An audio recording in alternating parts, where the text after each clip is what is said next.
Hello, and welcome to Let's Talk College, conversations about what it takes to get into and get through college. I'm Shane Bybee, and I'm really excited today to be here with Devlin Liles. I'm going to let Devlin introduce himself for a minute, and we'll talk a little bit about how we came to know each other. Um, so, Devlin, how about that? How about we talk about who you are, what you do, and then we can get into the questions about what it took to get there. Awesome. So kind of brief history. So I've been a nerd for a long time. And so I kind of fell into writing software and went to college, got a job while I was in college and kind of continued down that path. Ultimately moved to Improving and became an owner and then became president of Improving. And so now I run Improving Houston. It's a subsidiary of a larger group that I'm on the board of. We were about 1,100 people, 1,400 or 14 locations in North America. And then we've got some satellite work that we do in Europe and the UK. And so what exactly does Improving do? So we write software and teach companies how to write software better. Everything from American Airlines kiosk system to the Six Flags season pass processing system to the voice assistant on a Samsung phone, one of the early revisions of it. And so we do a lot of that work behind the scenes for enterprises when they need additional scale or they need expertise that they don't have. Most big businesses are not software companies, but they rely on software. And so we end up being the shim that allows them to have great software without having to become a software company. And so it's consulting then. It's a consulting business where you come in and work for a term or a project. Yep. And I think I'm hearing so many kids these days that are doing that I talked to one of my students who's just graduating from Rice. And like a year before she was graduating, she was telling me everybody that's graduating with her degree is going to go into consulting somewhere, she felt like. So what exactly does that mean? When someone says, I'm going to be a consultant, what does that look like? What does that mean for them? So it's a little bit different for some folks. Consulting, like many things in our world, is a bit of an overloaded term. Some of that is just I'm going to be working project to project, and because of the evolution of the gig economy, the expense of long-term employees, those kind of things, a lot of companies have been in that professional services space, and they become the risk mitigation for larger enterprises like the BPs, the Chevrons, the Shells of the world. I use all the energy examples because I'm in Houston. That's where most of my focus is.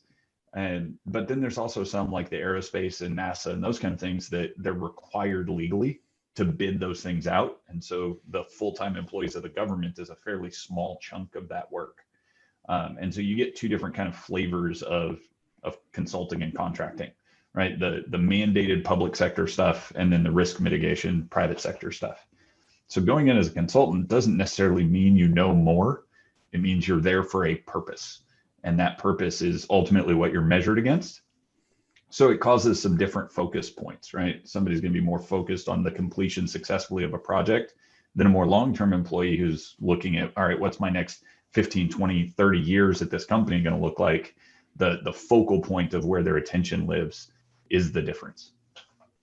So if you're hiring someone out of college, kids coming out of college to hire, does Improving hire kids out of college? We do, but not as frequently as you would expect. Most of the time, because your first couple of years of practical on-the-job experience makes such a big difference in our industry for software dev, our out-of-college hires are typically through our partnership with like A&M. We have an office on campus at A&M. And so we partner with them on curriculum and those kind of things. But we also have an internship program in which we pay folks to work on our projects for their junior and senior year. And they make, 19, 25 bucks an hour. Not terrible for a college kid, but not, software dev kind of salaries. And coming out of that, they've got their degree and they've got 2 years of practical experience, meaning their starting salary is, 40% higher than you would expect. And so it's those types of places where we do a lot of college hiring. The random person we needed a job fair kind of thing, not typically. Okay. So you're kind of grooming the field. You're finding your candidates early on, and then those internships are turning in. Would an internship likely turn into a job provided the person, like when they measured against their project, it was good? Absolutely. Okay. The vast majority of those folks either convert and end up joining us in College Station, or end up coming to Houston or one of our other offices. One of our most successful guys, he's been with us 11 years, actually came out of that Long My. And so he's kind of a linchpin culturally for us here in Houston. He's kind of that full-term story. He started as a College Station associate for us, and then converted when he graduated, moved to Houston, started a family here. Now he's a principal for us and an owner. And it kind of went through that whole track. So here's a piece of advice I give people all the time. And now that you're in it, and this isn't something I thought we'd tell, but my advice to students when they start looking for colleges to go to, because we get that laundry list, right? Everybody wants to go to UT or A&M in Texas. I work with so many candidates and then of course everybody knows the brand name schools, and they're going to go there. What I tell students frequently is go someplace where you will know you will be in the top third of that class. Like if you're measured against that, you'll be in the top third, because that's going to give you an opportunity for internships, for research, for things like that. Am I giving good advice, bad advice? What should I modify that advice for people? What do you think from someone who hires these students? So being in the top of a class, it does matter. The piece of it that we often talk about is being in that top, but what's the practical that you've done with it, right? So the place where being in the top third is going to take the majority of your time. You're not going to be able to have kind of project-based work. You're not going to be able to dig into open source software development, those kind of things in the computer science space is almost a detriment, right? It's the going to the place where you can solidly be in that top third and do the others, because Okay. we're seeing more and more with the speed of business that the degree by itself has limited faculty outside of kind of those name brand schools, right? You come out with like a cybersecurity degree or cryptography degree from MIT or Stanford, probably not going to have any trouble. You know, you're getting machine learning at UC Berkeley, you're probably okay. But for the folks that aren't going to those places, being able to go, hey, here's my degree. I was in the top third of my class or the top quarter of my class, and here's my open source contributions. Here's the internships I did. It shows a passion beyond just complete the schoolwork. Mm-hmm. And especially for folks who are working their way through college, if it's taking all of your time working your way through and getting in that top third, telling that story on the way in, because the folks who work their way through college, we often take that in place of a lot of those extracurriculars or the open source contributions. It's like, no, that shows the dedication we're looking for. Okay. And I mean, do you guys hire, a lot of people will say the perception is that if you're ever going to be successful in life, and this is maybe a segue into your own story, that you have to graduate from UT or you have to graduate from A&M. What I'm hearing a little bit from you is also it's great. I mean, obviously if I can go to A&M and I can get into your internship program and work with you guys to do projects, that's a definite way in. But if I go to Texas Tech or Sam Houston, but then after I graduate, I do some projects that say, look, this is what I'm capable of doing. Is that someone Improving would look to hire? Or how do you find people that aren't coming straight out of college after they've been in the job sector for a couple of years? So this is the interesting part of the computer science space and the software programming space for me, is that it's a supply and demand problem. Interestingly enough, similar to the blog I was just reading this morning around why test optional was more for college admissions than it was for the students. Who wrote that blog? Very similarly, the lack of a requirement for a college degree is not because the degree is not valued. It's because there's just not enough of them, right? If I look at projections from 2025, the idea is that we'll be 1.1 million programmers worldwide short of what we need by 2025. We'll be almost 2 million short by 2030. Meaning that there are so many unfilled jobs that we've got to get creative about finding places to fill them. Now, I didn't graduate. I started college at a community college. I transferred to UT Dallas. Then I transferred to University of Arkansas because Tyson Foods offered to pay for the remaining amount of my college while I worked for their corporate IT. Great deal. And it turned out that all of the things I did in my career accelerated me past the point in which the degree was going to make a big difference. And so I ended up kind of exiting about 15, 18 hours short, just because the amount of time I was spending traveling the nation and speaking and those kind of things took place of that. Now, if I had decided to go into somewhere like a JP Morgan or a Microsoft or an Amazon or something like that, the biggest thing that that lack of a degree was going to do to me was it was going to add a barrier at the recruiter level, right? In which they wouldn't consider me for a senior or lead position, right? Now, the other side of it is I had built enough of a public persona through community and conference talks and writing a book that I was able to overcome those. But it did add a barrier to that perception from the folks that are gatewaying a lot of the hiring. Now, once you make it past that gateway, most of the folks that are in my role as, the hiring manager or are doing some senior interviews are going to care less about the degree than they do about how you would apply that knowledge. I think that's the big fear for parents, right? It's like, well, yeah, if you have that degree, then you don't have to worry about that barrier. And then once you get in there, you can perform. But at the same time, I try to stress that, like, that's not the only way to get there. So so Tyson came in and said, "Hey, we'll pay for your last couple of years of college." How'd you find out about that? So I was working there actually. Are you already working there? Okay. So you went from Grayson Community College to UTD. Yep. When did you connect with Tyson? So my dad actually had worked for Tyson for a long time, still does. He's a safety auditor for him. And I had some kind of personal experience that had pretty well cratered my plans of going to college and playing soccer. And out of that, kind of had to reboot my life post high school, pre-college, and started back at Grayson County and got a job literally loading trucks at Tyson Foods, like minimum wage kind of gig. And while I was there, I got bored, as his Coach Bybee can tell you that often happened. And so I started writing some software to manage real-time yields, and I digitized all of the raw receiving document movements and ended up saving a bunch of money for Tyson in doing those things. Caught the attention of corporate, and they're like, "Hey, so we'd like to bring you into our IT group so that you'll stop doing these things we had no idea were happening." And so Jeff Stoss, who is actually now a senior VP for an energy company here in Houston, brought me up to Tyson Corporate. They gave me a job, and that kind of kicked off that accelerated ramp for me.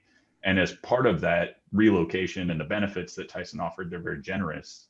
For anybody in the kind of IT group, if you wanted to complete your degree, they'd pay for it. Very cool. So, okay. And then went to Arkansas, but then didn't finish up at Arkansas, but we're already doing lots of stuff there. And that's the other thing I have for parents. I'm like, look, there's so many routes to it. Okay. So software, let's touch on this then. The software development, you kind of touched on this. I'm curious. Starting salary, what would a brand new rookie first job out of A&M, what kind of salary range would they be looking at? So I'm going to contrast this to me, because this is where the degree will actually play a significant portion in this story. Is I joined Tyson IT having already proven myself, having already written some apps that helped the company at large and saved a lot of money at 48.7. And straight out of college guys who were joining the team that I was leading were at 20,000 more than that. Okay. And so that's where that degree really made a difference, is the starting point. Now, in the software field, unless you're willing to kind of move to the coasts and enter one of the big technology firms, you're going to hit a ceiling, right? You see significant increases in salary in that first 3 to 5 years, going from typically the kind of 50 to 70 range up to the kind of 100, 110 to maybe 120, depending on the market. And then it stabilizes off from there. And you really don't see much increase over time, unless you're in that kind of top 5% of the industry. And then for that top 5, that's where you'll hear the egregious stories of like $250,000 salaries and $300,000 bonuses, those kind of things. But those are really that kind of pinnacle in the market, not a normal story. So the next level, is that a management, a project manager situation beyond that? Yeah, so technology, we bifurcate as an industry between career paths, right? You typically either go into deep technology, right? And that is going into machine learning, AI, specialties in messaging or logistics or object design or database structures, those kind of deep technical pieces where graph theory and calculus and all of those things matter a lot more, or you go into people management. And those are kind of the two forward paths into director, VP, manager, those kind of deals. Now, what was your path to improving? Like, how did you end up going from Tyson to getting there? Uh-oh. So, so I started a conference at Tyson Foods to kind of bring in and teach the people around, but I wasn't near experienced enough to teach. And so I reached out to a bunch of folks that I knew from the community and brought them in to speak at that conference. One of the folks I brought in to speak was Tim Rayburn, who worked for Improving, probably one of the nation's best messaging and distributed systems guys. And he came in and he sat down with us and he solved the problem while he was there at the conference in kind of like the speaker's green room, solved a problem we'd been working on for 6 months. And at the after party, he was like, "Hey, you're doing really cool things. If you ever want to, move to Texas, give me a call." And so that started off. About 11 months later, I ended up finally taking that interview and joined Tyson, or left from Tyson to join Improving about a year after that, a year and a half after that. How long ago was that? So that was 2010. Okay. And so I joined Improving October 4th of 2010. Okay. Huh. And then you came in at what? I mean, so I came in as a senior consultant. Okay. So not entry level, definitely not one of our principals. And Improving has kind of a pretty decent internal investment. At the time, it was earth shattering to me because everybody around me was smarter than I was. And I was like, okay, I need to learn.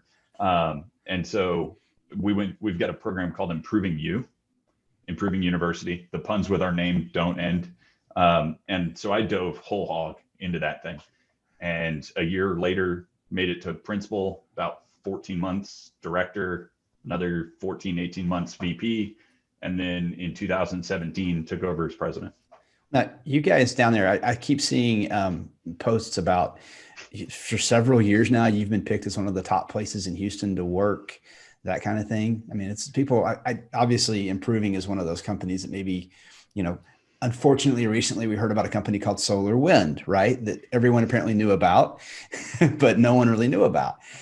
I'm not, and I definitely don't want to associate. I'm going to make this be clear there, the two things, but Improving is one of those back end companies, right? So you're writing code or software or whatever for people. There was a question there somewhere about that, but you guys have been ranked as one of the best places in Houston to work for several years. What is that ranking exactly? Because I know it was top 5, top 10. Yep. So for the Houston Business Journal, we've been on that, I think, 5 years now. Kind of always in the top 10. This last year, I think we were second in Houston in their medium category. Mm-hmm. I think that's 50 to 150, somewhere in there, people. And then the Houston Chronicle has kind of larger categories. So we're, I think, small business there. And for the last 3 years, have been ranked number 1 for 3 years in a row. Yeah. Primarily, that has less to do with the fact that we've got beer on tap and nitro cold brew and a pool table in the lobby. Like, those are all nice, but when you go through and you read the feedback, the kind of continued growth and investment in people is the piece that follows into that. And it is, ironically, the difference that we see with college graduates versus not is there's a sense of relief. Oh, it's over. For college graduates, that we have to go, no, it's not over. Like, you've just started. Like, it's a deliberate every single day practice to get better, because the market's going to outrun you otherwise. And so the folks who didn't finish college, I think there's some imposter syndrome there, and they're like, no, I gotta earn it every day, which helps down that path of, no, you got to keep re-earning it. Well, you brought up two things there. So the very first interview I did is one of my former students who's about to start. He started this week with Fidelity, or that started last week with Fidelity. But he said the first 2 or 4 months of his work at Fidelity is going to be spent getting his Series 7 and Series 63. Like, he didn't get a job and then be like, okay, done with school. It was like, no, you've got more stuff to do. And then you also talked about imposter syndrome. So those two themes have come up pretty consistently that people don't understand. Like, one, everyone has imposter syndrome. Like when you were sitting in that room and you suddenly realized, because I mean, when you were a freshman in high school, I was very well aware you were one of the smartest kids around. I mean, I knew that right then. Believe it or not. I mean, I may not have treated you that way because you were a freshman on varsity, but you definitely, it was really clear that you were uniquely intelligent. But then you get in a room somewhere and suddenly you're like, holy shit, there's a lot of smart people in this world or in this room, right? And so you're realizing, am I really as smart as I thought I was? So that's come up a lot too, about that whole idea. And I think kids don't get that. Like back to that thing I have about being in that top third. One of the reasons I suggest that for kids is because it at least lets you, like you, when you walk in, if you knew the midpoint at Rice for an SAT was a 1520 and you had a 1480 and you got in, well, you know what your SAT was, right? You have to, are you psychologically strong enough to say, screw all that, I don't care, I know how good I am and I'm going to prove it? Or are you going to be, what's that other dynamic that's going to happen where you're like, I'm just lucky to be here. And the lucky to be here thing is important because recognizing that we're all lucky to be doing what we're doing is good. But the other side of it is, yeah, I'm lucky to be here, but I also earned being here. Like there's a reason I did it and I'm good enough to be here. It's just my little rant about that's interesting that those two concepts keep coming up. This is the fifth one of these interviews we've done. And yet those two things have come up in every one of them, I think, so far. I really wish I had a camera that wasn't attached to my my laptop because I have a giant bookshelf that is just packed, and the top 2 rows on it are books I've read, and then the bottom 5 are books I'm going to read. And the Series 7 from Exam Cram is up there because I didn't know enough about investment banking and how they distributed debt and those kind of things, and dealing with investors is a part of my future career path. And so I was like, I need to understand this. To everything from, Team of Rivals, Abraham Lincoln's biography about his cabinet selection. And so it's that lucky to be here and that continual learner, the growth mindset that goes into it, because the entitlement that gets bashed down by imposter syndrome is a good thing. Imposter syndrome is often talked about in the software circles because we're acronym wealthy. And so like you'll get attacked by a wild pack of jargon very quickly. And so the big thing is almost nobody in the room actually knows what all those acronyms are. We all know 75% of them, but that 75% doesn't overlap and nobody's willing to ask. And so there's this idea that if you have a low tolerance of pain, you'll learn faster. My very first week at improving, I was sitting down in a room and I was banging my head against a problem. I finally get frustrated. I take my glasses, I throw them on the keyboard of the laptop. I'm leaning back, dry washing my face. And the guy behind me goes, "What's up?" I explained the problem to him, going, "No, there's no way he's going to solve this," right? Like just explaining it to him. And he moves his Starbucks, he flips over his napkin, he jots down the answer, he hands it back to me, and he's like, "That'll solve your problem." 15 minutes later, I'm done. Now, the guy behind me is Craig Newer, who is probably one of the smartest software developers I've ever met. And he was sitting there the whole time I was struggling with this problem. And all I had to do was admit that I didn't know something, turn around and ask for help. But I wasted 5 hours not asking. And so I use that story internally. I'm like, no, ask for help. Like everybody's going to have the thing they don't know. But if you admit it, you're far closer to answering it and getting through that problem. Mm-hmm. I think it's that same place of going, yeah, I may have only had a 1480 to get in here, but I'm here and I'm going to get everything out of it, right? The suck the marrow out of life type moment. Yeah. I was going to ask you how has, before we started, we were talking about let me ask you, I got a couple of questions about, okay, so you're the president. What's the structure of that? Because you're president of Improving Houston, mm-hmm. but there's other places where Improving is located as well. Yep. And then you're on the board. Go ahead. Yeah. So we've got 10 enterprises. We've grown through acquisition as well as some organic growth. And so Houston, we actually did a little bit of both. Me and another guy, Alan Hurst, moved down to Houston from our Dallas enterprise to kind of beachhead and open an organization here.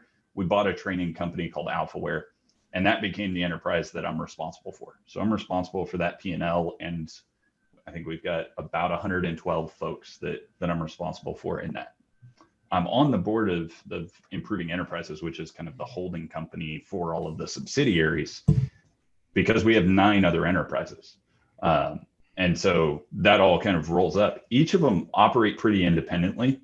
We've got some shared services like HR and legal and those kind of things, where you can pick up economy of scale. But each of our kind of geographies operates roughly independently. We do a lot of collaboration between us. Well, how has the COVID and the shutdowns and all, how's that affected just the day-to-day operations for you guys? So the economic downturn that came on the other end of COVID has been far more impactful than COVID itself to our operations. Now, to our people, both of them have been equally impactful. But, like American Airlines was one of our big clients, and 95% of their revenue vanished almost overnight, right? Mm-hmm. Carnival Cruise Lines was a client, and it's like, yep, gone, right? Mm-hmm. Oil demand dropped worldwide. Prices inverted in Cushing, Oklahoma, and you saw the whole news story around negative futures, mm-hmm. where they were literally paying people to pick up oil because they had nowhere to put it. Like, all of that kind of uncertainty has definitely shaped how we've dealt with things over the last year. But the bigger operational impact has been trying to keep people engaged, because we have institutionalized discipline as a society, right? You go to school between this time and this time, you have this expected dress code, you have this expected behavior, right? Then you go off to college, and the institutional barriers get a little looser, but they're still there. It's like, all right, in class, this is the hierarchy, these are the rules, this is the dress code, these are the expectations. And then you exit school, you do the same thing at work. I go to the office, and here's the dress code, and here's the expectations, and here's all this. And we've taken that and relied on institutional discipline. Well, now we're in this world in which institutional discipline has been destroyed, and we're all at home, and we're in this crisis mode, and we probably don't have an office dedicated to it. And we've got, kids or, all of our favorite distractions. At my house, all of my favorite distractions are there, from my video games to my wood shop to my barbecue. Like, they're all there. And it's hard for me to work without the institutional discipline that I came with. And so I came back to the office. We've got about 8,000 square feet. There's 6 of us here, because there's 6 of us that are like, yeah, I couldn't do that. And I think as a society, we're having to address a lot of that, because it comes with a lot of mental health challenges. We get a lot of purpose. We get a lot of fulfillment out of the work we do. And so if I'm struggling at work, I'm going to feel worse than previous, even though that might be structural rather than less about me and more about the situation I'm in. So we're dealing with a lot of the mental health pieces that come from that, some of the structural discipline, and trying to kind of walk beside a lot of folks that are going through this. And I don't know that as a society, we've well prepared for that lack of structured discipline. So you said there's 6 of you that are coming to the office. How many people, do you have a lot of people working from home? Is there work for them to do right now? So luckily we've been able to, on the significant efforts of a lot of our leadership team and our sales team, we've been able to keep, just about everybody kind of very busy. And this is where kind of the spread of our geography and our different enterprises has helped, because some of our offices are more healthcare based or more financial services based. Yeah. And so they had big booms of need. And so we were able to kind of transition some of our team in Houston that was freed up from oil and gas or travel and hospitality, those kind of things, to be able to leverage them into the other places. So we get some diversity and some arbitrage there. But then the other side of it is, we did end up in Houston, we ended up having to lay off about 8 folks because we didn't have enough work for them and didn't know where the bottom of this was coming, kind of that April 1 timeframe. Luckily, we've been able to kind of pull our way back out of that and have started that recovery since about August, kind of found the bottom and started building back up. All right, what do you see happening? I mean, so you said there's 6 coming to the office, but you've got 100 something employees. So most people are working from home in some capacity. Yep. Do you see that changing? not immediately. We are seeing more and more of the pull to get back to the office or to get back to some kind of in-person interaction because of kind of all of the pieces we've already talked about.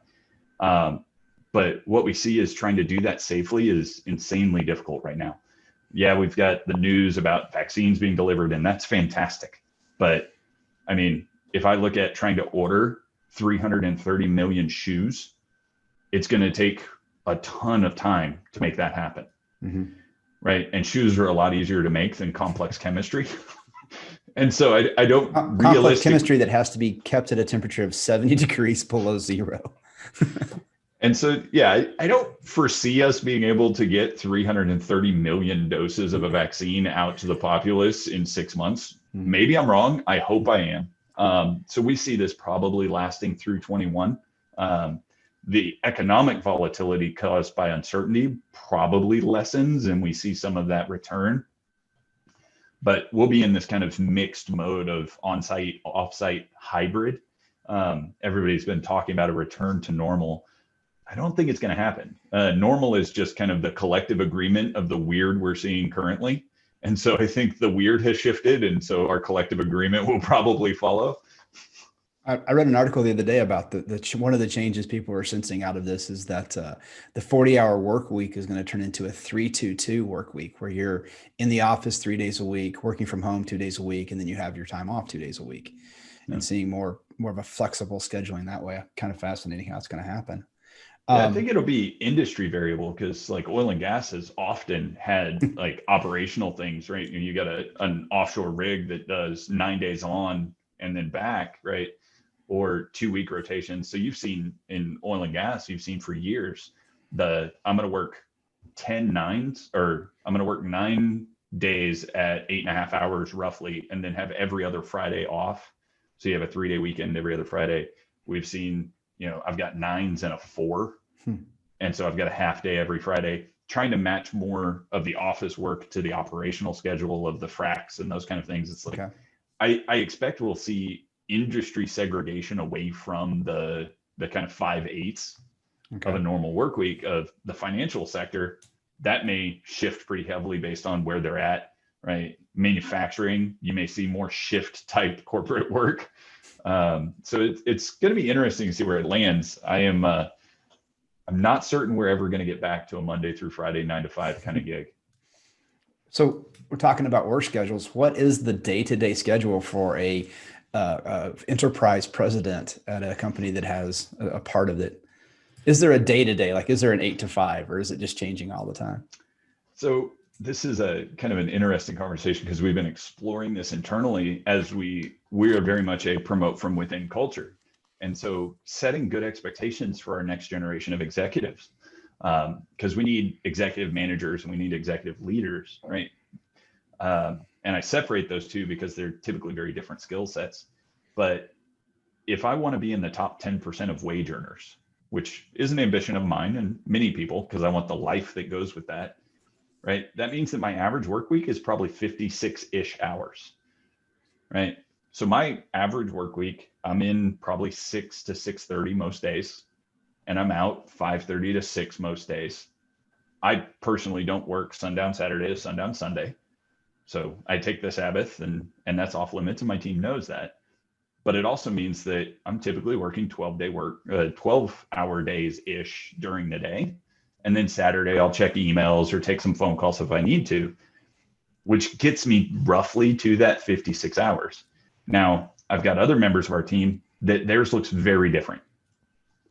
They're late, but they'll work until 7 or 8 at night, right? They're in 9 a.m., 7, 8 at night, and they work a decent chunk, like a half day Saturday or something like that. On our executive team, that's not uncommon. For our delivery folks, that is our folks out at clients, those kind of things, we pretty heavily try and keep to a 45-hour work week.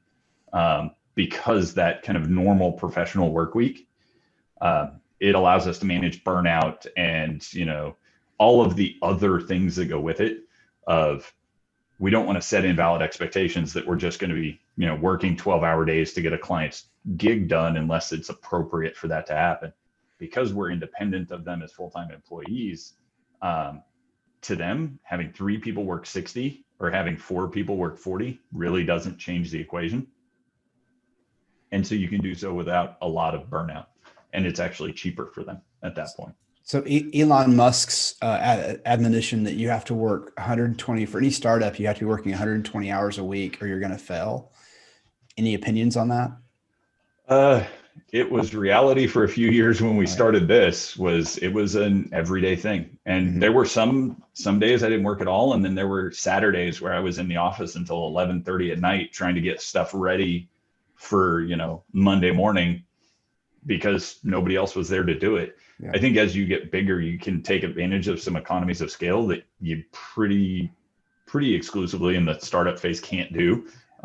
When it's you and, the imaginary friend on the desk, there's really nobody to delegate to. Yeah. So somebody's got to clean the bathrooms. I mean, I don't know that the president's doing that, but I mean, there's work that has to be done. Still doing the dishes because it's not my job is a pretty rare comment around here. So, okay. A couple of 3 comments have come up that I really they're different, but I'm interested in all 3 of them. First, you said you take the Sabbath. Is that like, if you don't want to talk about a specific religion or if you're comfortable doing it, I'm happy to talk about it. Which particular faith are you? So Christian, I go to a Baptist church out in Katy, Texas, and Adam's going to hate this because he hates being invoked into conversations, but our pastor, Adam Jungblood, gave a sermon that hit me pretty hard. In the Sabbath, the way that the Jewish religion dealt with it was like a holiday. You prepared for it, you planned for it, and you might work harder the other days of the week to make sure you could not work on the Sabbath. And I was like, I'm not doing this. Like I answer phone calls and those kind of things on Sunday. What would it take for me to make sure I could take that time, but make sure that no ball dropped, right? Because ironically, productivity is also a part of the religious perspective there, right? Work existed before sin. And so, God gave Adam work to do before sin entered the world. So all of this all right, so how do I protect the productivity, continue to shepherd the group of people that I've been put, to lead while also honoring the Sabbath? And what that turned into was a conversation with my family around, all right, Mondays and Tuesdays, I try and clear the evening. And that's when like family game night and those kind of things are. Wednesday through Friday, I work a lot more in the evenings. Saturday, I clean up anything that needs cleaned up. And then sundown Saturday to sundown Sunday, I just shut off my email. I've got some rules built into Outlook. It just doesn't deliver email during that time. Like it doesn't alert me. I get all that in a flood on Monday morning. So it's that kind of structure that I took to it, which required me to work a little more because one of the pieces he also brought up in that sermon was, it's no one else's responsibility to live with your choices. So if I'm going to choose to structure my work this way, I also have to meet the commitments I've made to the people around me. And so I changed my working structure to do so, which is the lesson I wish I had learned in high school and college was like, I would make a choice and then somehow that was everybody else's problem. Luckily, my work has beat that choice and that decision into me of like, no, your choices, your consequences. Yeah. I wonder I get into conversations a lot because it's a big thing for me is that personal accountability issue. We see in this world, what we see happen a lot of times is a 4.0 GPA and a 1220 SAT score. And then people say, well, the student just doesn't test well. I'm like, well, no, the student has learned how to make the grades and hasn't learned how to learn the material. So they made a choice, right? That I'm going to make sure I get my grades taken care of. Now we have to go in and deal with how do you also take that information and apply it to the test and so that you're able to perform on the test. But that whole idea of that, I got lucky in what I do that the whole reason I'm doing this is because I realized when my second kid was coming along that if I wanted to have time and be able to support my family the way I wanted to, I needed to do something where I had more control of my schedule. And then the choices that I was going to make in that, like, when am I going to have, it still doesn't work, right? I mean, I'm sure there's times to come up, maybe not on the Sabbath, but there's times where, you got to the office thinking you were leaving at 5:30, but then something came up and, I'm going to be here a little bit longer. I think you've got a pretty amazing wife who is flexible. Does she work at improving as well? She does. Ironically, a little over my objections. So she actually is the reason I moved to Houston. Is she said yes. I moved down. I went to our president in Dallas and I was like, hey, I'm proposing if she says yes, I'm moving to Houston. What are we doing? I'm not quitting. And his answer was, well, we've talked about a new office there. Let's go make that happen. So we did. And she volunteered, talked her into leaving Nike, and she volunteered no salary for 2 years to help us get this up and running. Helped us run events and marketing collateral and all that. One of her mentors was our VP of marketing. And she joined Improving and really has helped to shape that. And when Melissa passed away, her and Kristen, who were the kind of two proteges, really stepped up and have led marketing for us ever since. And so it is a benefit to me often because I can go, hey, this thing came up, I'm going to be late. And she's working to build the same thing. Mm-hmm. And so, it's that I've never been judged for working more. And there are times where, like, I just got back from a trip for our kind of executive team putting together our 10-year plans and where we're aiming for. And it was in Guadalajara. Well, I flew out Sunday to make that meeting. And so there are times in which, some of that falls down, but I've luckily got a very understanding family in it. Yeah. It's the daddy guilt's tough, isn't it, man? I mean, you've got, how many kids do you have? So we have 3. So we've got a 16 and a half. Megan just turned 15 5 days ago. And then our youngest is 7. Oh, wow. Okay. So the 16 and a half's got to have that PSAT come out. You doing okay there? You don't have to give the results. That's fine. We can talk about that off the recording. He doesn't have his scores yet. So he just took it. Okay. Couple of weeks ago, I think. All right. And we haven't gotten the results yet. This was a conversation on Saturday, I think, of like, all right, where are the results? He's like, yeah, I haven't gotten them yet. Okay. So, now is he a junior? Yep. Okay. All right. What math is he? I'll give you the quick consultation I do then. What math is he taking? What math is he taking? Algebra 2 or pre-cal? I think it's pre-cal. Okay. So then he's pre-AP, pre-cal. The big secret is don't do the test until you've got algebra 2 done or mostly done, because there's just so much algebra 2 on them. So much algebra.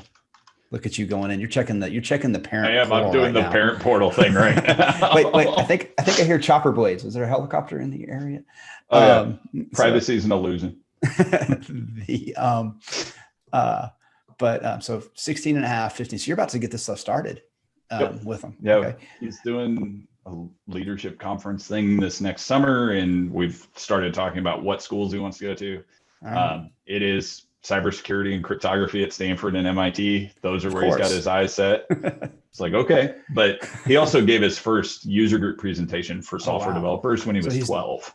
Okay. So he's doing that. That's he's been writing video games for 4 years now. That's sweet.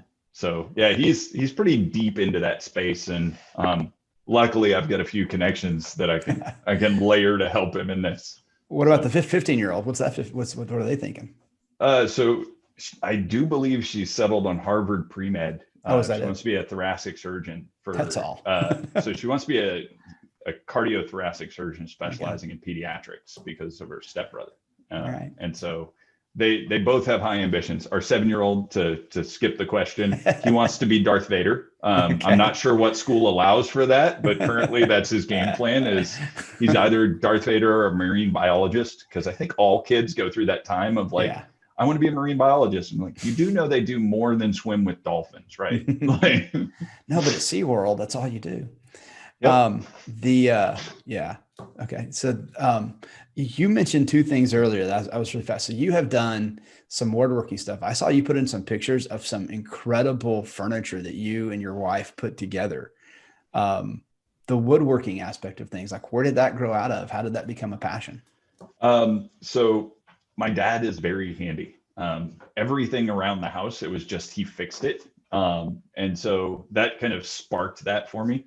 And then my wife and we were shopping for furniture at I think it was Ashley Home Store or something. And we saw a table and we're like, oh, we like it, but we'd like it to be a little bigger. Then we looked at the price tag. It was like $5,800. There's maybe $400 of lumber here. We could do this and buy the tools for cheaper. She goes, okay. And so we did. We bought the tools. We YouTube University the thing, and so that's where it started. Now we've built 20 something pieces of furniture. We actually just finished a bunch of gift boxes for friends of ours, and I got her a CNC machine for Mother's Day. Oh, wow. And so she's got a. You got no, we got to stop and you got her a CNC machine for Mother's Day. See, that's how you know you've met your life mate. If that's the present they're excited about having. She asked for jewelry. I said no. I got her a CNC machine. It took 9 hours and 3 friends to put it together because we bought the kit, right? Of course, you buy the kit. You don't buy it assembled. And we built it that Sunday and put it all together. And she's done all sorts of amazing things with it. She actually engraved the last name of our friends on the top of these wood boxes that we made, and then inlaid epoxy on them. And so we're putting together the gifts that go in there and mailing those out. But yeah, she's super creative. I'm construction, she's creative. Like that's how that works. But it's so cool because like the desk that I'm sitting at now, I can't show a picture of it, but you know, my wife and I put together this desk and built the desk or the shelves that are on. I think it just feels so good, right? When you spend all your time doing this stuff that's like kind of abstract, right? Code or software development, whatever. And then you have this, like, I did this, or the bed that my 6-year-old sleeps in, I built that bed, you know? And my stuff is like so rudimentary. You're doing like crisscross supports and amazing stuff that in the woodworking you're doing. And then you mentioned another thing, barbecuing. Yes. So what kind of grill you use? So I've got an old country pit. Really? And so previous to that, I had a big barbecue trailer. And it was just a big pipe smoke or big propane tank pipe smoker. And when we bought the new house, couldn't fit that in the backyard the way we could at the old house. So sold it, bought a new backyard pit. Ironically, both of these started in the same place and from the same realization. I had hit a point in my career in which I no longer got the day-to-day reinforcement of progress. Like I couldn't get a task to complete at the end of the day, right? I could make progress on things, but it was always progress on somebody else's productivity. My internal doer had gone away, and I'm very achievement oriented. And I saw my motivation lagging. It's like, okay, I need to find something that fills my cup in that space. And so we chose things that were pretty manual effort and that I could pursue mastery, but never really achieve. Right. And if you've ever tried to master a brisket, I was going to say something about it. It's a lot like golf. You can learn how to cook it in about 4 minutes, and you can spend the rest of your life being upset that you got it wrong. And so woodworking and barbecue both came out of that for me. Now I share my passions and hobbies with friends. And so we've started the Improving Barbecue team. I have given away more than a few barbecue pits as I have upgraded. And so now we have like this entire kind of internal community that just, we get together. I think we cooked for like 400 people in Dallas at one point last year, 2019. We've done Labor Day or Memorial Day barbecue here in Houston for like 200 and something folks. We just invite anybody from the community that wants to go and cook for as many people as possible. So are you, what do you cook on? Wood, propane? Yep. So I've got a stick burner. So okay. No propane, no briquettes.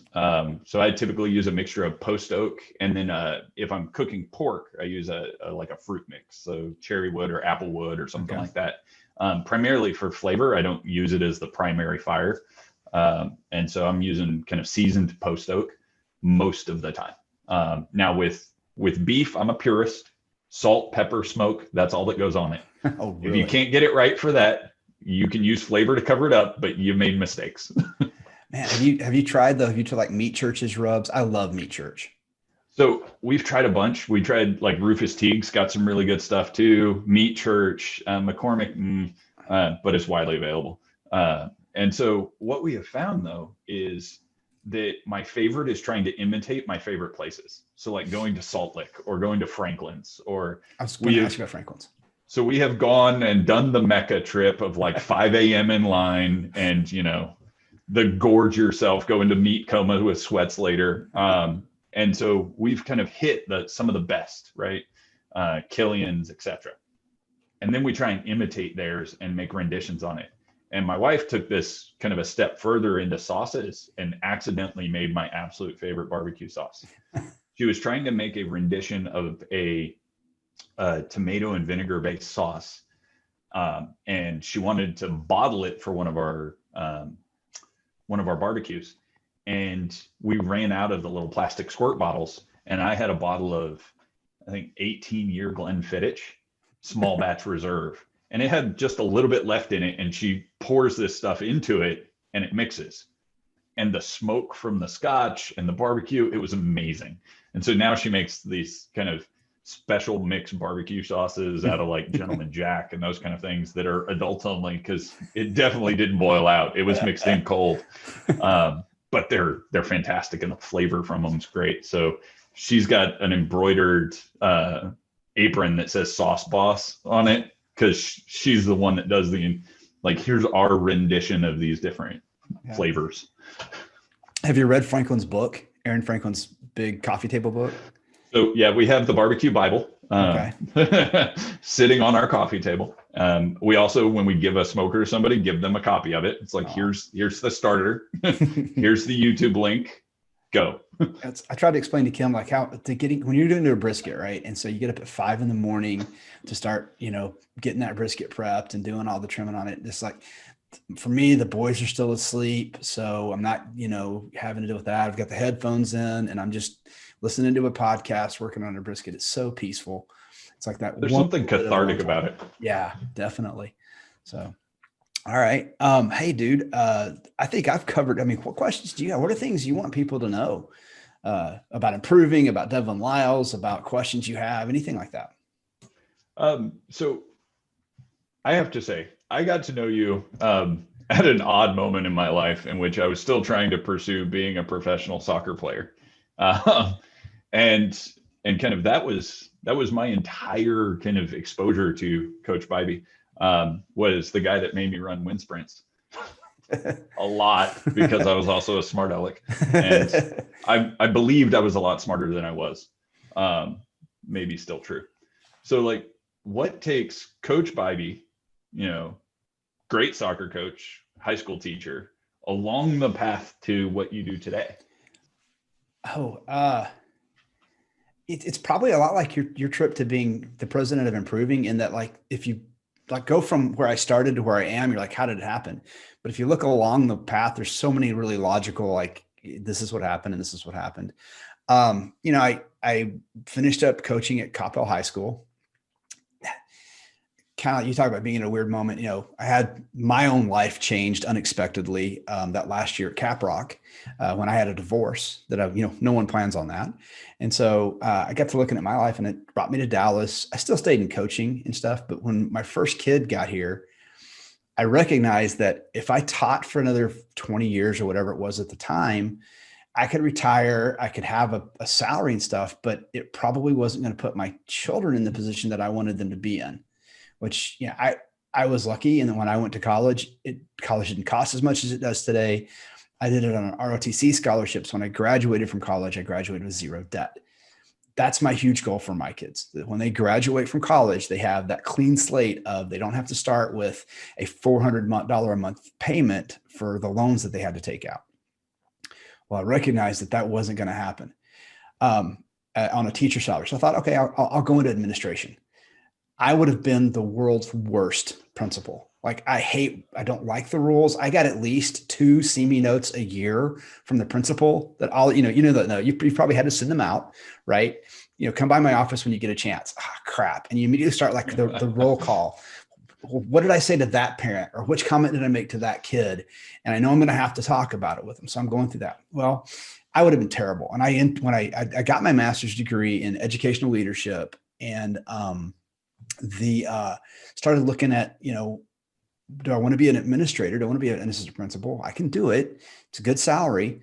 But even then, it was going to mean 2 nights a week. Like, when I started looking at what APs have to do nowadays, they're out of home, they're working at the school for at least 2 nights a week,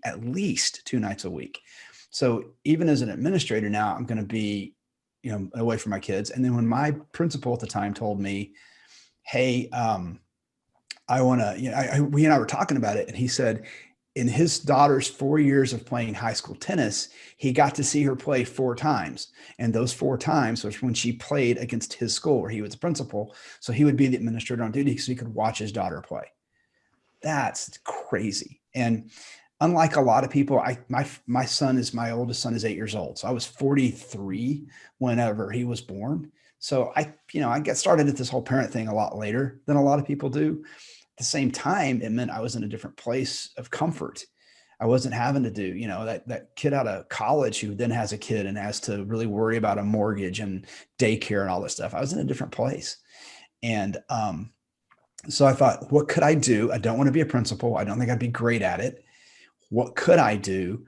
And as a part of my master's degree, I was helping kids. My approach was to the school I was at, Coppell. We weren't generating a ton of national merit scholars. We had a huge gifted and talented program. I was certified gifted and talented teacher, lots of kids in GT, lots of kids in pre-AP, AP classes, but we really weren't generating the number of national merit scholars that we probably could. And so I started out a master's program. I was like, okay, I have to do a research project. I want to do something that has meat to it. So I'm going to see what I can do. Well, my last coaching experience, I probably should have stopped coaching 2 years before I did. I was definitely tired of it. I wasn't engaging with the kids the way I had with you guys. And with, like, when I look back at the way with at Cap Rock and at Creekview and at Lovejoy, the 1 year I was at Lovejoy, the way I was engaging with those students, for whatever reason, I didn't have that engagement with the players at Coppell.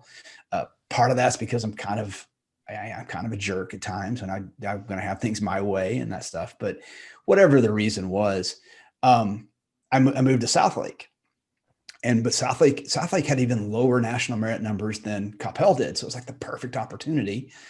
So I'd already started doing this stuff. I was doing it as a side hustle, kind of a part-time. I'd run a camp in the spring to help kids get ready for the SAT.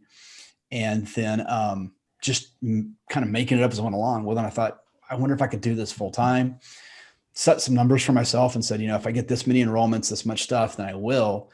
And I hit those numbers in no time. So I was like, I'm going to go do this.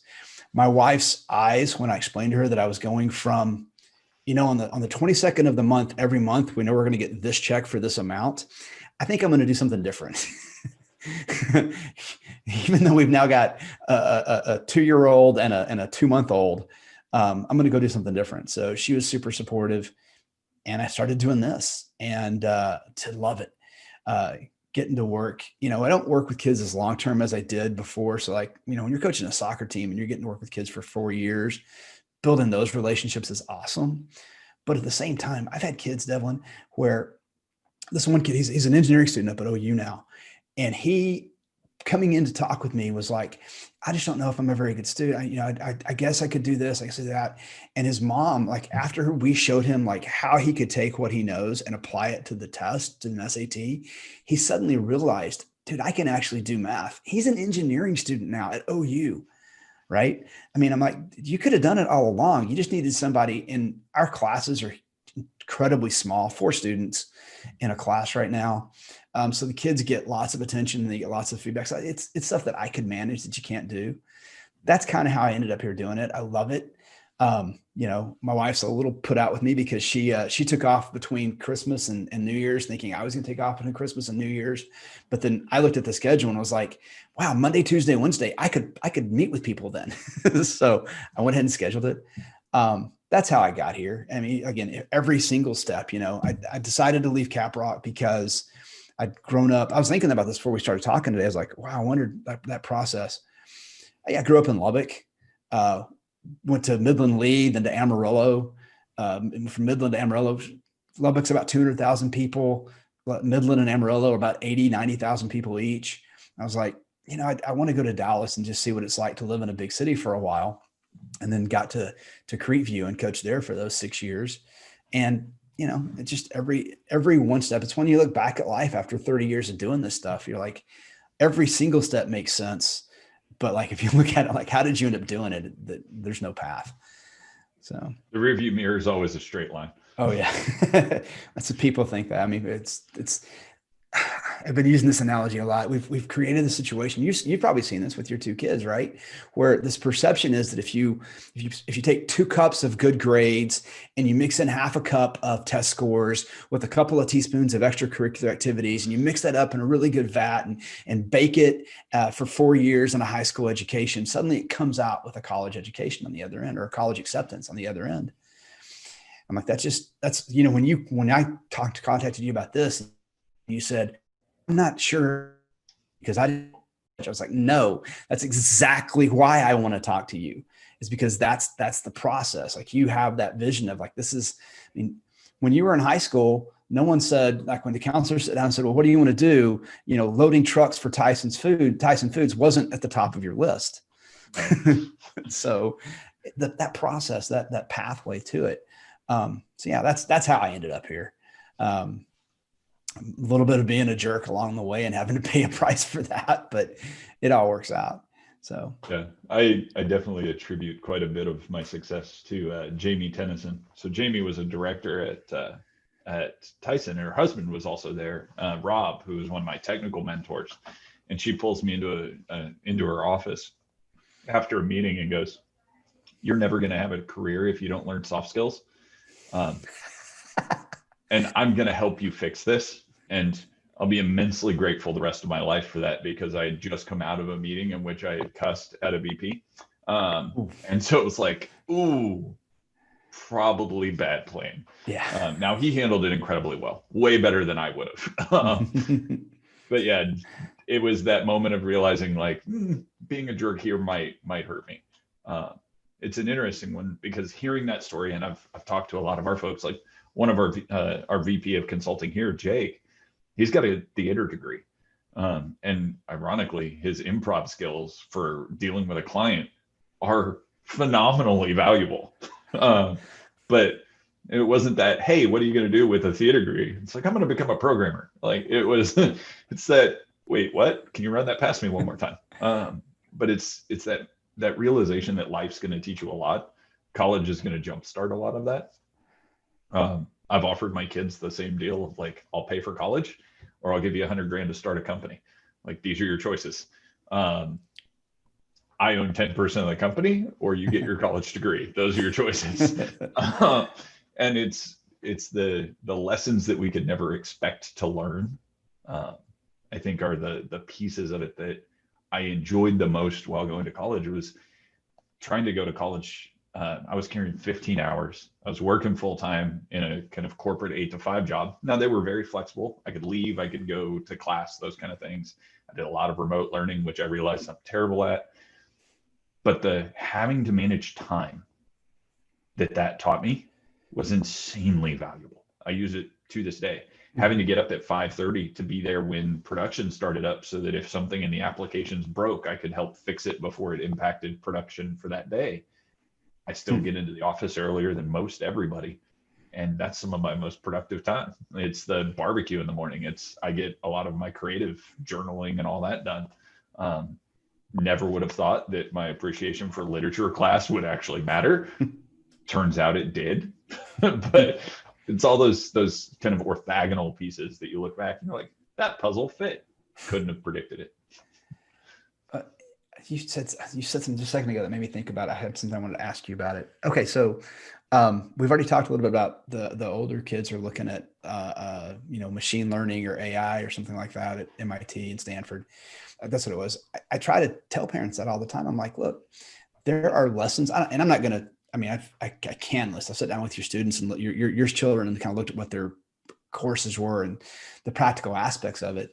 But there's lessons that life is going to teach that you kind of said this a second ago, that there's no way we can say the stove is hot as much as we want to say it, but at some point you gotta, the kid's going to touch it and be like, oh, that is hot. Hopefully they only do it once. Like every parent has to go through that. It's the same thing. Like you talked about being a professional soccer player. And then if we look at the actual like outcomes of that, in 20 years of coaching, I worked with, 4 or 5 Division I athletes maybe 4 or 5. I'm kind of going through a roll call in my head that went on to Division I schools. Maybe 10, Yeah. So we're talking about 400 or so athletes that you work with over the course of that time, maybe 300, and 10 ended up going on to play even Division I. I know of one who went on to play pro of all that group, but I didn't coach him. He played at another school. That aspect of it is so, but there's, again, things. I had a conversation with a parent last week and they were like, and I said, well, what colleges is he talking to? He's a junior in high school. Well, they really don't start talking to you until your senior year. It's like, no, they really kind of start, by junior year. I was like, I didn't have the heart to tell them that, but that's just some lessons life's going to teach. And you can't, I can say it. I've been called a dream crusher before because when I meet with a student, like for your son, it'd be really good to go in and pull up what's the average SAT score at MIT? And then how is your SAT now? And what are you going to have to do to close that gap? Now it sounds like he's done some really cool stuff because that is one of the big factors. Like, what have you done? One of the big things colleges are looking at right now is if you say you want to be a software developer, right? Well, okay, what classes on your transcript reflect that? But even more so, I've plugged this book a couple of times. Jeff Salingo wrote a book which came out recently called Who Gets In and Why. And I haven't read it yet. I've read a lot of excerpts from it. One of the things he talked about was being with the Emory admissions office. And Emory is very conscious of for your daughter. She wants to go to med school. Okay. What in her transcript has indicated that that's something she really wants? What in her resume says that that's something they really want to do? And again, it's not like there's a recipe for it. So don't do it because it's going to look good on your resume. Do it because it's stuff you're passionate about. Your son's clearly passionate. It starts at 12, programming video games. He's passionate about doing it, loves doing it. That's going to take care of it. But again, like my niece is kind of struggling with this a little bit. I'm going to get in trouble for saying this, right? But she wants to do musical theater. And, that's tough. Musical theater is a tough way to go because you may or may not get called back. You could be the absolute best singer at your high school. And that doesn't mean you're the best singer that particular college is looking for. And for that professional goalkeeper, right? You're a goalkeeper. It's cool that you're a goalkeeper, but if the coach at that particular showcase has a freshman and a junior goalkeeper already, well, and it's you're going into your junior year. Well, he's probably not looking for goalkeepers. That's not the exact timing isn't perfect on that, but that's the idea, right? If he has 3 goalkeepers already set up and he already knows who he's recruiting, he's not looking at you at all. And it may be your dream school, but he isn't interested in a goalkeeper for that. Kickers are another thing that happens for football kickers, same deal. So there's so much like randomness to it and luck in what you do. Hard work and a little bit of luck is what's going to make the difference there. Did not mean to get back on my soapbox again.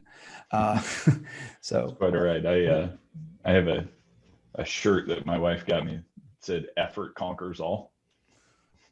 Yeah. Like I will take lucky most of the time when I can get it. Like if we happen to very luckily get invited into a gig and we land the sale and that, I'll take it every day, but I'm not going to bank on it. Yeah.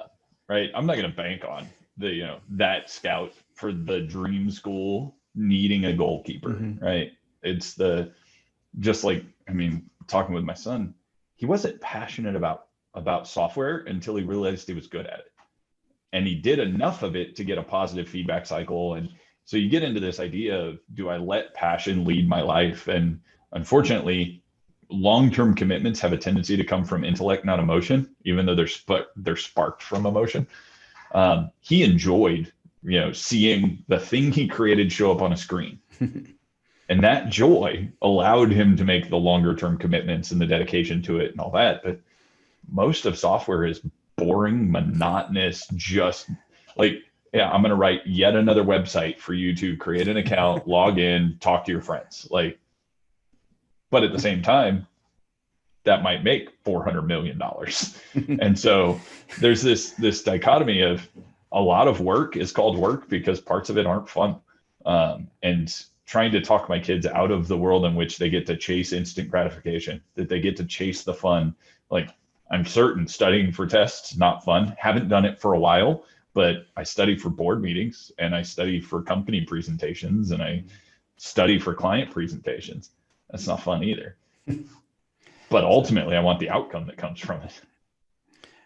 Well, when you're ready, let me know. And if you have any questions about if your son has it, I think I tell parents is like, I'm going to say a lot of the same stuff that mom and dad say, but you're not mom and dad, exactly, so they'll listen. Exactly. I tell the story about my 6-year-old when he was 4. And I got to work on the punchline on this. I'm not good at this is why I'm not in stand-up comedy. But we're driving down. He's like, Daddy, what letter does the letter U start with? It's like, well, it's a letter, buddy. It starts with U. And he was like, no, Dad, I think you're wrong. And I was like, well, buddy, you can't read yet. So I think I've got this one, but he was 4. The consultations that we do. Parents are like, I can see it on their face. Like, I've been telling them this forever. And I'm like, it doesn't matter.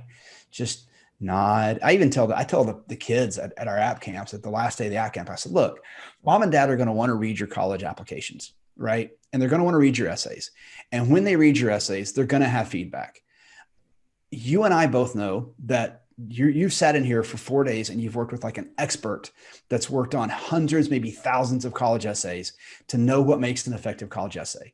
And then mom's going to come in and she's going to be like, hey, but wouldn't the word plethora work better right here? And I'm like, and you and I both know that no high school student has ever used plethora on their own in a college essay. Like, that is not a word a high school student uses. But this conversation is going to take place. Just nod and say, that sounds like a great idea. Thanks. That's just going to help you out so much more. It's going to help everyone out. I say the same thing to mom and dad. I'm like, look, I'm going to say stuff that you've been saying to them about how they need to be reading. They need to be doing, like, you don't have to. There's, you made the comment a minute, made me think about that. Like, people are like, well, he just needs some tips and tricks on the essay. We have this joke hashtag called tips and tricks in the test prep world. No, it's not tips and tricks. It's putting in some hard work. 99% of the kids that do it. There are a few prodigies out there that don't ever have to do it and they still make that 1550 and they're great.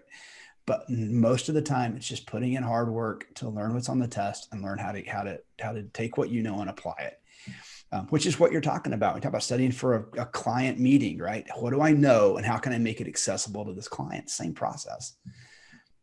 So yeah. Ironically, I totally thought I didn't need to do any test prep when I took mine. I took it 3 times. I got the same score 3 times, and I gave up. I was like, screw it, I'm done. Well, and that's people say, well, they're just a poor test taker. And I'm like, no, it's what happens nowadays, man. You probably see it with your kids. If they're taking advanced classes and they've got 4 or 5 AP classes that they're trying to get ready for, 3 or 4, whatever, the kids are learning to play school. Like, they're learning how to get the grade they need to get, that makes mom and dad not ask questions, and we don't have to have a parent conference, and that's all great. But as a part of that learning how to get the grade, what they don't actually do is learn the real material. Like, how do you actually, it's cool that the math teacher showed you what the discriminant is in the quadratic formula and then gave you a worksheet where you had to work out the discriminant for 20 different problems. But on the actual SAT, they're not going to say, hey, use the discriminant to solve this problem. They're going to ask you how many, which of the answers has no real solutions. And so you have to be able to apply that and apply that concept separately from the way the teacher has set it up for you to be successful in class, or reading comprehension, whatever it is, right? And so that's the key thing that we see is let's just show you how to take what you know. And once you apply that, it's amazing what happens. And then I get kids that are all like, hey, I could be an engineer. I'm like, yeah, you could be an engineer, or marketing or communications or whatever it happens to be. So 2 things on this. One is we call it the consulting effect. When I tell them something that their folks have been telling them for a long time, and they listen to me, but they don't listen to their folks. And oftentimes, like, some of the folks that are clients they'll take umbrage to that. They'll be like, whoa, I've been telling them the same thing for 6 months. Like, yes, but I'm smart enough not to work for them. Like, it's that impact. And then there is something about having that external expert validate something that makes it land better. And I'm not sure why, but I see it all the time. Mm-hmm. And the second one is the application of knowledge is wisdom. Um, and I often talk about this when we're teaching folks who are young in their career. And I'm certain that my nephew is going to absolutely love this story. So our nephew was working his way through college on a math degree, wanted to be a math professor. That was his goal line. And lost both of his jobs, had some personal changes. He moved into our guest room at the beginning of COVID and made him the same deal we made his older sister. You maintain 3, 5, and 15 hours. We'll cover room and board. Like everything else is on you, tuition, all that fun stuff. That's on you. But like you can live with us, food, utilities, all that. We'll take care of it. And so he moves into our guest room. He's there for about a month. And he comes down and he's like, hey, you got a minute? Yeah, what's up? He goes, how hard is software? I'm like, what do you mean? It's pretty easy. You're a math guy. Like you can think through things logically. Shouldn't be a big leap for you. He goes, because I see the life you guys have and I want that. But I was looking at salaries for math professors and, and I don't think it's going to get there. It's like, well, here's what you need to go do.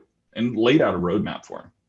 He comes back maybe 5 weeks later. He has gone through that entire roadmap. He started teaching himself Python. He's called and gone CS as a double and all of this stuff.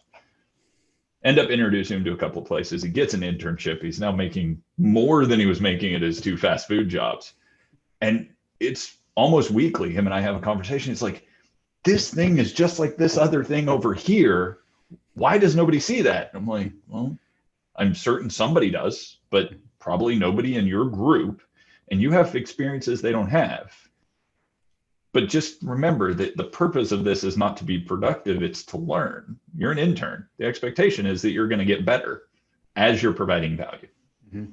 And so out of all of this, he comes in, I guess, 4 weeks ago now, and he goes, hey, so how do you teach people that they need to continue to grow without getting lost in the whirlwind of the day-to-day? I'm like, awesome. Welcome to the exact job description of my life. And it's the trying to do the same thing with the kids of like, yeah, school, that's the whirlwind. The growth and the pursuit of the goals beyond it, because just doing school is not enough. Mm-hmm. So can I ask where he's going to college? So he's at University of Houston downtown. Okay. All right. Okay. So I'll kind of wrap up with this. I maybe wrap up with this. I've been taking way more of your time than we planned. So when you talk about, he's at University of Houston downtown, mm-hmm. You have a program at A&M College Station. We talked about that a little bit. This just came up this weekend and I thought about it too. So a parent was looking for schools and was like, look, my daughter's doing this and she's kind of here. And my attitude about that is, look, if you can go to Stanford, right, and you can go study AI at Stanford, that's probably a place to be. Like if you can get in and do it, fantastic. Mm-hmm. Harvard, the T20s, the Ivy Plus schools, cool.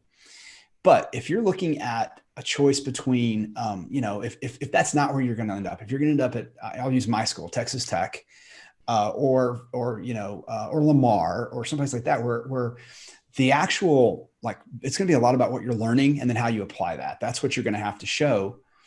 Did you see any big difference, like between University of Houston downtown versus, and I was picking Sam Houston State maybe, which might be within a similar distance, right? Mm-hmm. Is there a difference? I mean, is there, as far as opportunity wise, as far as what they're learning from a practical application? This is me asking because I know what my advice typically is, and I need to find out if I'm doing it wrong. No. Okay. Ironically, I mean, outside of, and I do mean a few, I don't even know if it's the Ivy Plus or the T20, outside of a few for a very specific set of specialty learning, what they learn is not the value of some of those name brand schools, right? Like A&M, great programs, good computer science, like they are probably teaching closer to the forefront of what's going to be practically usable than most.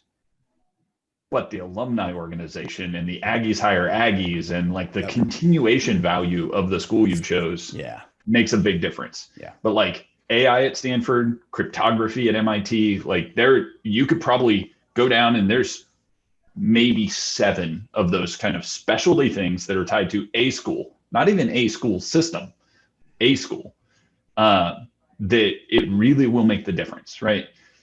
But then the difference between, yeah, I got my MBA from Rice or UT. It's like, okay, you got an MBA, great, good job, right?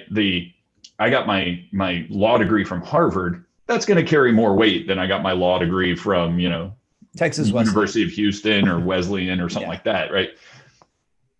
The practical ability to apply what you have learned really doesn't differ much outside of those specialties. So if it's University of Houston downtown or Sam Houston or Lamar, okay, like show me what you did with it, which is going to be effectively the same thing I'm going to ask, unless I happen to be hiring a machine learning or data scientist and they've got, that they graduated with a specialty in AI at Stanford, because I'm going to assume they had to know what they learned.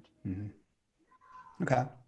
Just kind of making sure that what the advice I'm giving people isn't way off the rails, which I've been known to do. All right. Anything else? Any last things you want to ask me or thoughts that you have about this whole process?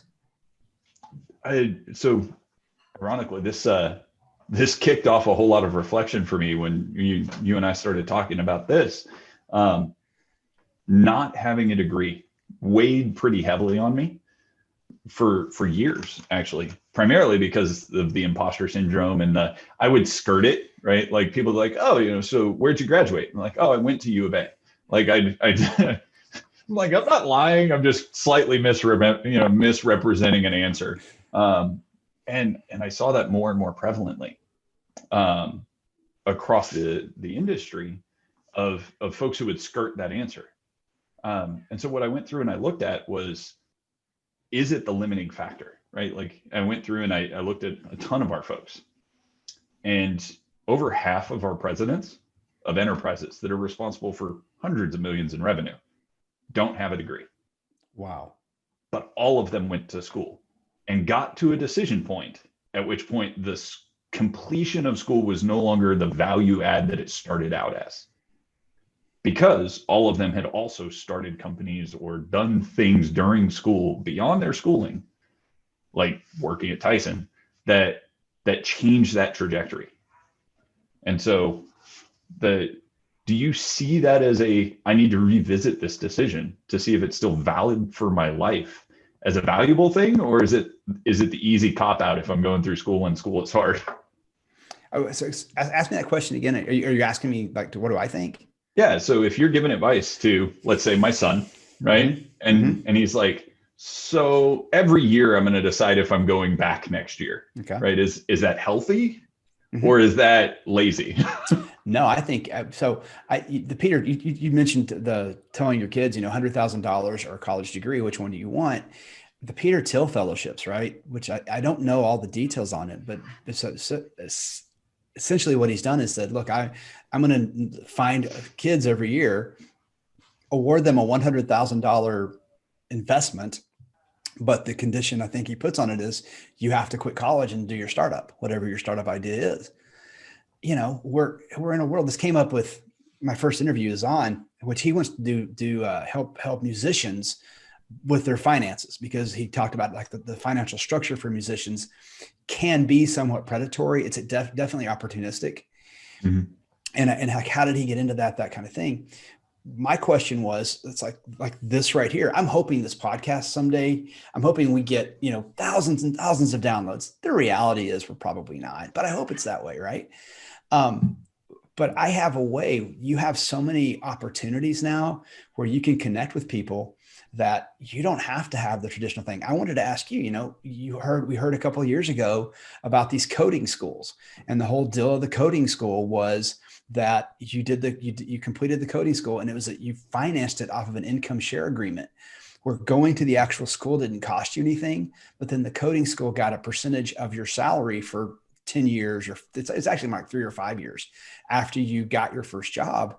A lot of bonuses to that, right? Because now the school is motivated to make sure you get a job, make sure you get the highest paying job possible. So they're going to coach you on how to negotiate salary, that kind of stuff.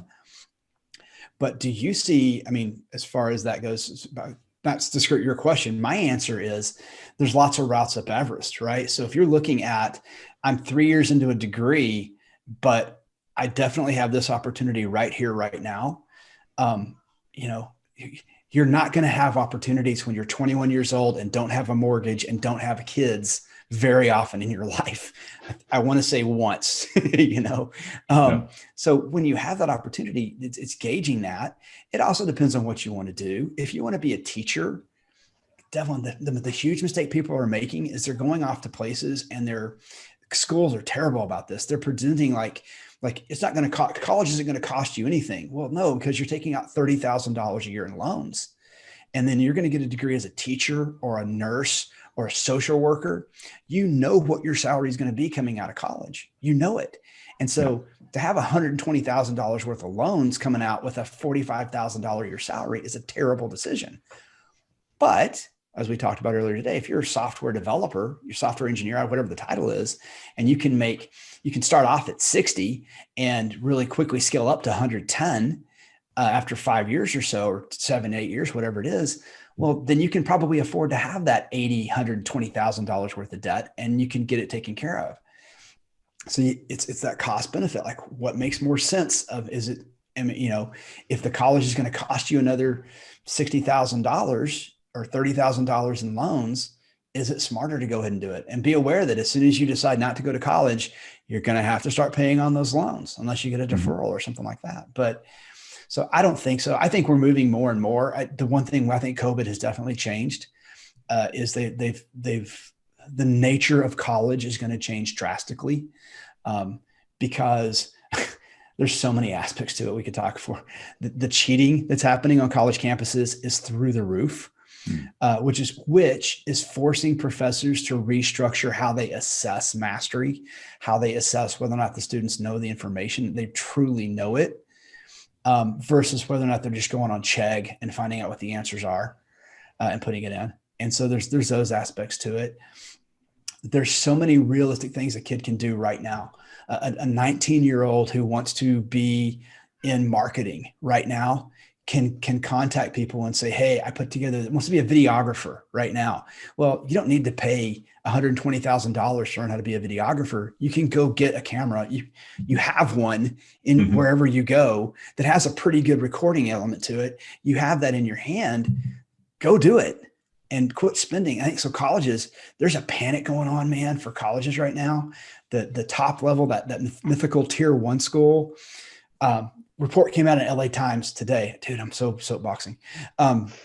Where they talked about how the UC schools have seen like a 17% increase in applications, but the Cal State schools have seen a 5% decrease in applications so far this year.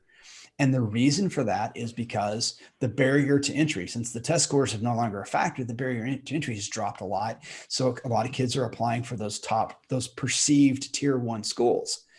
Well, but what that's going to filter down to, Scott Galloway did a great article on this. It's going to filter down to, okay, the tier 1 schools are going to swoop up more people. They're still going to fill the same number of seats. They haven't expanded access. So they're going to be filling the same number of seats. The tier 2 schools are going to be scrambling a little bit more, but they're going to be able to survive. They're going to have the wait lists, the deferrals available, that when those tier 1 schools are through filling up, the tier 2 schools are still going to fill. The tier 3 schools are not. And we're going to see closures and mergers happening in the next 3 to 5 years at a rapid pace. We saw it already when COVID hit back in April and schools started merging and closing and that kind of thing. So if do you go to, I don't want to name a school, but do you go to a university that's not particularly well known and spend $60,000 getting a degree, or do you start coding? Like, is it possible to learn how to code and never spend a day in a college classroom? It is. I learned that way. I started writing software when I was 8. My dad brought home a computer from the airbase, and they were getting rid of them. He brought it home, and oh man, we tore that thing up. We crashed it all the time. Like, I learned a lot of hard lessons that way. But it also means I've been writing software for 28 years. And it gave me a jump start. I didn't wait until high school. I didn't wait until college to learn those skills. And I would get the old magazines and I'd have to understand the code. Now, the interesting thing is that coding academies, you touched on this, because the model sounds incredibly advantageous and the salaries are incredibly lucrative for folks who are talented in doing that, it creates kind of the perfect storm for predatory action. We have talked with multiple coding academies, and I've interviewed probably 4 or 5 dozen folks personally to see if the quality matched what it would cost to integrate and bring them on and all that. It gives the veneer of competency. If you scratch past that veneer, there's nothing, because in 12 weeks, you don't have the ability to build depth. You build the veneer of, I can do the most basic things and I can do them quickly. Unfortunately, because of the lack of software developers, companies are moving in that direction to fill a gap, but they're filling that gap at their own expense, which means economics in play, salaries aren't going to move as fast, right? The starting salaries coming out are going to be lower for somebody that went through a coding academy instead of a college degree, et cetera. It is possible, but to where we started, those are all adding barriers to a career that you're going to have to overcome. Now, it may be more beneficial to do that 12 weeks and leap that barrier over the next 2 years of effort while still making money rather than taking out loans.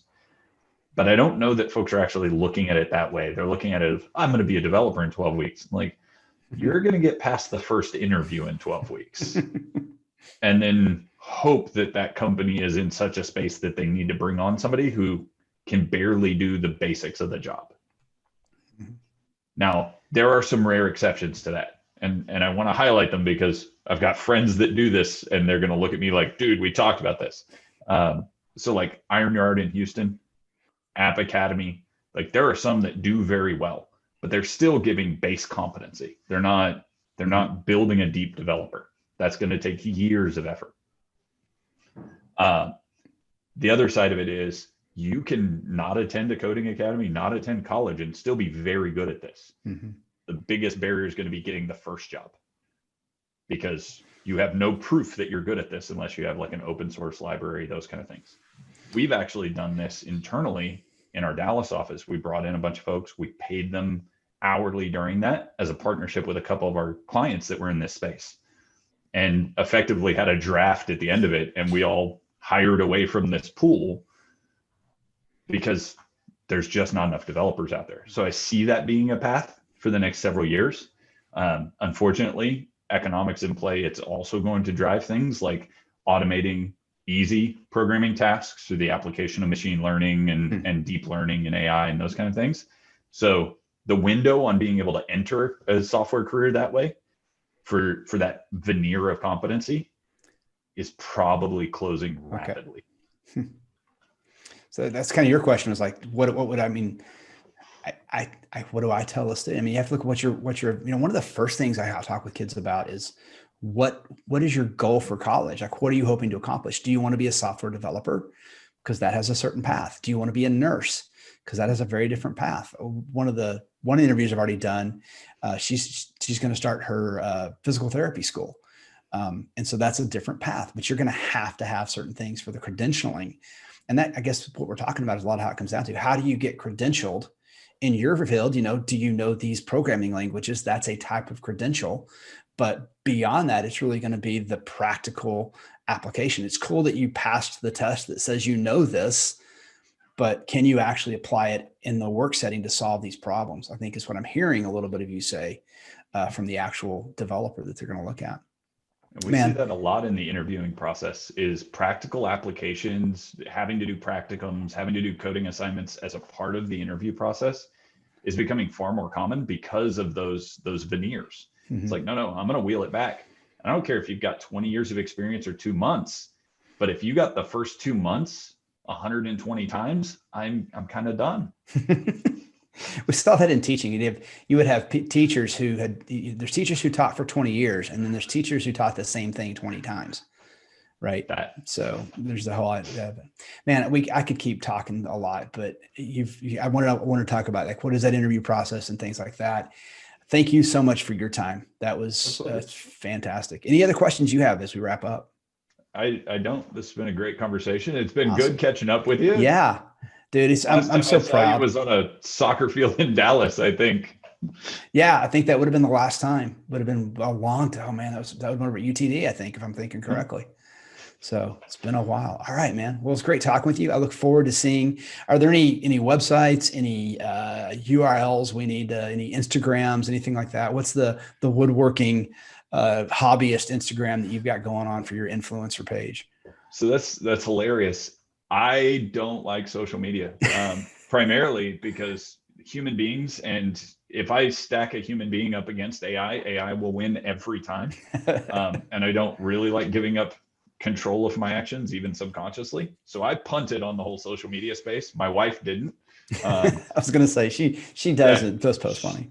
She totally is in that space. But if you're looking at getting into code, right, and it's a younger kid, code.org, it's free, it's publicly available, it's fantastic. We've used it to teach all three of our kids that, because I believe understanding how computers work is going to be a pivotal skill for every job. Pluralsight and TechPub and Udemy and a bunch of others have most of their coding stuff for free. Take a look at it. We've got a YouTube page that walks through some deeper stuff if you're kind of already in that space. But yeah, I would say if that's something that's interesting you and you're watching this, take a look at those, dive in on the free side of things, because if you hit that, hey, this is interesting and I'm good at it, it is very lucrative to continue down that path, and you can get started pretty easily in high school. I know that like Stanford AI, one of our partners, and he does a lot of work for us internally, is actually a AI professor at Stanford. So Abhay, and he mentioned that they actually require kind of a proven practicum of coding experience and stuff as a part of the admissions process for that program. And so building up some of those things in high school, get started on them. Especially you can also then volunteer with the TEALS program from Microsoft, bringing computer science to high school and middle school and elementary schools. There's a lot of ways to dive into this space.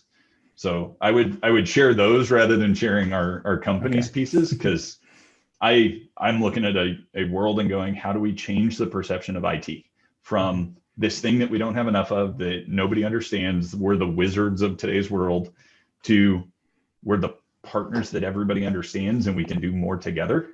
Kind of a personal mission of mine. So I would route folks that way and go, if that's something that you're interested in, feel free, reach out. I have helped mentor and direct a whole bunch of people in that space on where it makes sense for their kids, or connected to the programming groups that my kids are a part of. Very cool. Thank you so much for taking the time, man. I appreciate it. No problem. All right. Have a great one. All right. Thanks, man.